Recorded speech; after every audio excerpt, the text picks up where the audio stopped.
Good afternoon and welcome to BizTech's Midday Market Watch. Our guest today is Jeff Halley, Senior Market Analyst, Asia Pacific at OANDA. Jeff, it's great to have you on the show. Thanks for having me.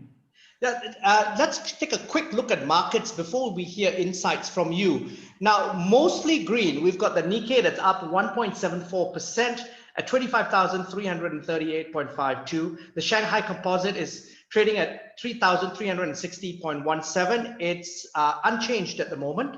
The Hang Seng is down 0.06%, trading at 26,286.24. ASX 200 is up 1.6% at 6,442.2. And the Kospi is up 1.09% at 22,479.62.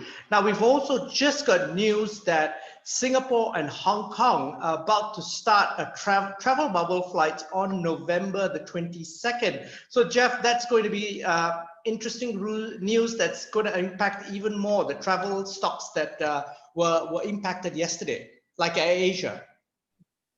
Well, yes and no. I mean, it's limited to 200 people a day, and you have to have a PCR test to go each way. There's lots and lots of rules. I think it's definitely in a test run stage, and they're looking to increase the number of flights to 4 a day or something in December if it's successful. If one COVID-19 case appears, though, the whole thing gets suspended. I think what it is it's an interesting experiment in perhaps the future of bubble travel in other parts of the world as well. So although it is welcome news, the numbers involved aren't going to be enough to materially change the dial for Cathay Pacific and Singapore Airlines or the tourism industries in Hong Kong or Singapore. But I think it will provide the basis for a very interesting model of how bubble travel may work going forward into 2021. Yeah, if you look at the post-Pfizer announcement of the vaccine, globally markets rose, and then obviously the tech sort of corrected, people were taking profits and so forth. What is your view, are the sectors we should be looking out for in the coming months? And is there scope for money perhaps to be made on rotational plays? Well, I think that's some of the trend that we saw when those announcements initially came out. We saw this feeding frenzy of volatility where they sold the work from home technology sector, as I like to call it, or the work from home technology universe, and bought into the bombed out legacy most affected by COVID-19 universe. So you saw airlines and cruise liners, leisure, consumer discretionary, hotels, rise at crazy amounts, airline manufacturers, airports, etc. So you could say legacy versus new economy. So what we've seen, I believe the underlying premise for higher equities is still there because global monetary policy is still super easy and will remain so.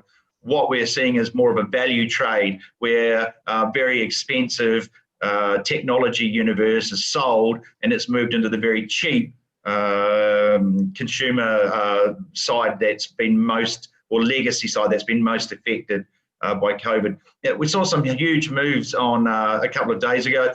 I expect that to continue because I think we are going to get more virus or vaccine news from other manufacturers in the coming weeks and into December. But what I suspect will happen is that you will see these very short-term surges in volatility and volume, and then the market will spend the next few days consolidating, much like we're seeing in Asia today. And so given that perspective, what's your view on key commodities now, especially given the fact that all that's happening is essentially going to impact a demand-led recovery in commodities? Yeah, look, China has been leading the demand for commodities this year. I mean, China alone in the world has been a beacon, thanks to the fact that they're COVID-free, and also they have that critical mass within their own economy, and the export manufacturing side is firing on all cylinders. I mean, we've seen oil move up, I think it must be nearly 14-15% this week. On the expectation that airlines are going to start needing more fuel and the world will reopen for travel. that's somewhat naive, because that just can't physically happen on a number of levels, even if a vaccine arrived today. I think that's at least 6 months ahead. Nevertheless, markets do like to look to the future, and we've already seen those moves. We're seeing strong demand for iron ore, copper, these base metals as well, and a rotation out of precious metals, which has had a pretty emotional week so far as well. I think underlyingly, the outlook for commodities is quite strong as the global recovery picks up in 2021. But the big caveat on that is we need to see vaccines arrive, and we need to see them widely distributed around the world so that the world economy can open up and people can start to move around. Now, thank you very much for your insights. We've been speaking to Jeffrey Halley, Senior Market Analyst at Asia Pacific at OANDA on BizTech Midday Market Watch. I'm Brian Fernandez. Check out www